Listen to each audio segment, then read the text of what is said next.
The used car lot was buzzing with weekend customers, but all Mark could think about was his daughter, Emma. She was turning 16 on Christmas Eve, and she had never asked for anything big in her life.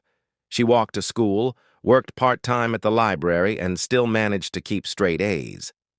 Mark wasn't rich, not even close, but he had been saving for 2 years to surprise her with something she would never expect: her first car. He walked past shiny SUVs and brand-new sedans until he reached the back row where the affordable cars were lined up.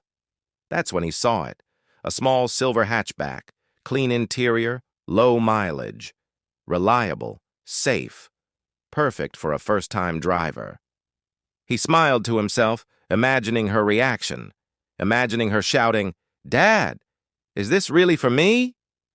But before he could step closer, a group of guys standing near the office looked at him and laughed.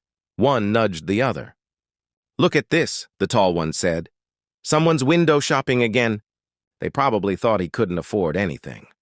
Mark was used to people judging him. His worn-out boots, old jacket, and the paint stains on his jeans from his handyman jobs made him look like he barely scraped by.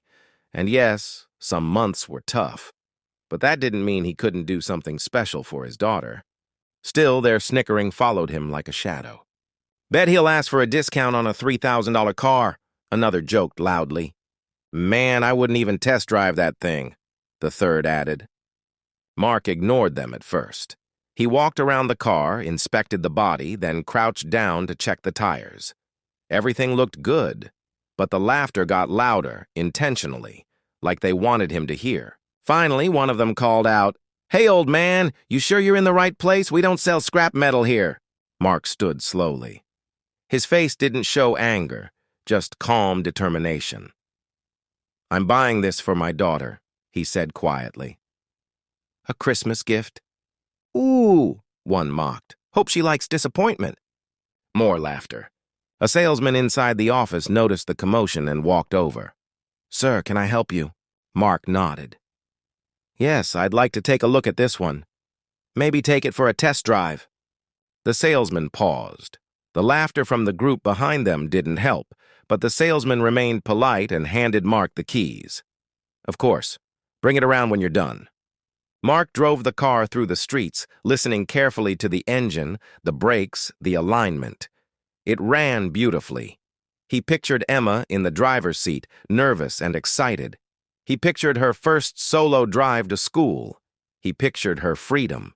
When he returned to the lot, the guys had gathered again, arms crossed, smirking like they were waiting for a show. "Let me guess," one said. "Too expensive?" "Maybe he'll ask if he can pay monthly, like $10 a month," another joked. Mark simply handed the keys back to the salesman. "I'll take it," he said. The salesman smiled politely. "Great. We can discuss financing options inside." "No," Mark said firmly. "No financing. I'll pay in full."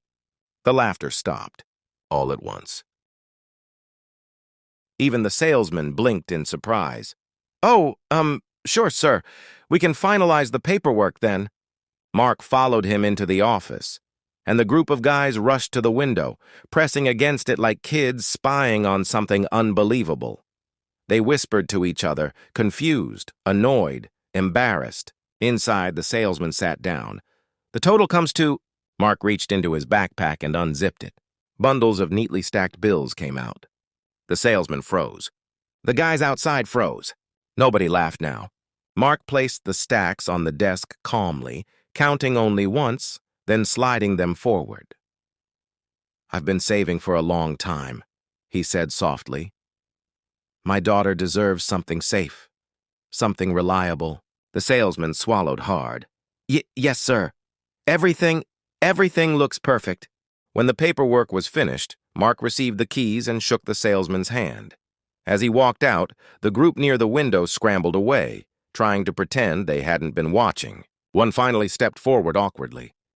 Hey man, we didn't know." Mark looked at him, not angry, just disappointed. You don't have to know someone's story to treat them with respect.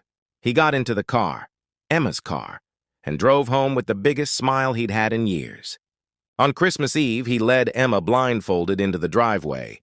She kept laughing nervously. "Dad, what are you doing? You're scaring me." "Okay," he said, voice shaking with excitement. "Take off the blindfold." She lifted it and froze.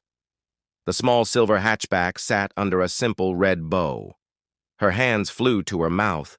Tears filled her eyes instantly. "Dad, no way, this is for me?" Mark nodded. "Merry Christmas, sweetheart." She ran into his arms, hugging him so tight he could barely breathe. "This is the best gift ever. I can't believe you did this." As he held her close, Mark felt every long shift, every late night, every sacrifice turn into something worth more than any amount of money.